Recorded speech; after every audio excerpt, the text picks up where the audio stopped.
Welcome wanderers to Wanderlust Stories, where the world's most hauntingly beautiful destinations come alive, and sometimes unravel. My name is Wanderlust, and today I'm taking you somewhere far from the beaches and tropical waters.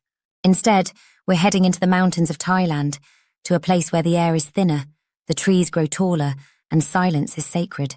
This is the story of a trip I took with my best friend Alana, a retreat meant to refresh, realign, and reconnect. What we found instead was something we should never have disturbed. Alana and I had talked about doing a wellness retreat for years, just the two of us. Something off-grid, no phones, no distractions. Just nature, breathwork, and stillness. We found a place outside Chiang, a silent retreat, deep in the Doi Suthep mountains, with 10-day programs that promised spiritual clarity and detox from the modern world. It was hard to find online, barely any reviews, but something about it called to us. The van that picked us up drove for hours, winding into thick green jungle. The higher we climbed, the quieter it got. The sky turned pale and soft like rice paper, and clouds drifted across the road like smoke. The driver didn't speak, but he hummed as he drove, low and rhythmic, the kind of sound that stays in your head hours after you hear it. Eventually the road gave way to dirt, then gravel, then nothing at all. We arrived at towering wooden gates, flanked by crumbling statues covered in moss. No signs, no names, just that strange hush, like the forest was listening. The retreat itself was beautiful. Stark teakwood villas, surrounded by jungle and fog. Each villa faced outward, toward the mountain ridge, as if deliberately looking away from one another. We were greeted by Ania, the retreat's guide. She was calm and elegant, draped in white linen, with long black hair that didn't seem to move, even in the breeze. After the welcome ceremony, she said gently, "We don't speak, not until the mountain releases you." I glanced at Alana. She raised her eyebrows but smiled. We were both game. That first night we drank ceremonial tea with the others in a ring of candlelight. There were maybe 10 of us, mostly solo travelers, eyes closed, peaceful. Ania chanted in a language I didn't recognize, and then the gong rang, and the silence began. For the first few days it was honestly magical. Yoga at sunrise, forest walks, mindful meals prepared with roots and flowers I'd never tasted before. We wrote in our journals, meditated, breathed. The stillness felt sacred. But beneath it something else hummed. The guests were too quiet, their movements slow and synchronized, like they were underwater. And there were no mirrors anywhere, no clocks, no phones allowed, no way to check the time or even the date. And the trail we had arrived on, gone, grown over with vines and roots, as if it had been untouched for years. Alana and I passed notes sometimes, just to stay sane. "Do you feel weird?" I wrote. She nodded, then scribbled back, like we're not really here. One night, I woke to the sound of water dripping. I sat up and saw our door, usually latched, wide open. Alana was gone.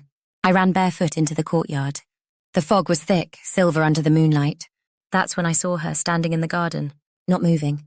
I called her name, breaking the silence we'd agreed to. She didn't flinch, just turned toward me slowly. Her face was wet, like she'd been standing in the rain, but it hadn't rained in days. She smiled faintly, but her eyes were blank, hollow. "Come back inside," I whispered. She didn't answer, just turned and walked, barefoot in her robe, down a jungle path we hadn't seen before. I followed. The path twisted into dense forest. I lost sight of her for seconds at a time. The air grew colder, the fog thicker. Then the trees opened into a clearing, and there she was, standing in front of a massive black stone, shaped like a doorway. Carvings covered it, spidery symbols like veins cut into the rock. I reached for her. She turned slowly and whispered something in a language I didn't know. Her eyes rolled back, and then she collapsed. I caught her just before her head hit the ground. She was ice cold. I carried her back to the villa in silence. She didn't wake. Not when I called her name, not when I shook her shoulders. Her breathing was steady, her pulse normal. But she felt wrong, like something had been switched off inside her. I laid her down in bed, wrapped her in blankets, lit the mosquito coils, sat by her side for hours. Watched the condensation bead along the teak floorboards. Listened to the forest breathe. Just before dawn, she stirred. Her eyes opened, slow, glassy, and when she looked at me, there was no recognition in her face. "Alana," I whispered. She smiled. Faint, not warm. "Not her." "What happened?" I asked. She blinked slowly, then sat up as if nothing had happened. "What do you mean?"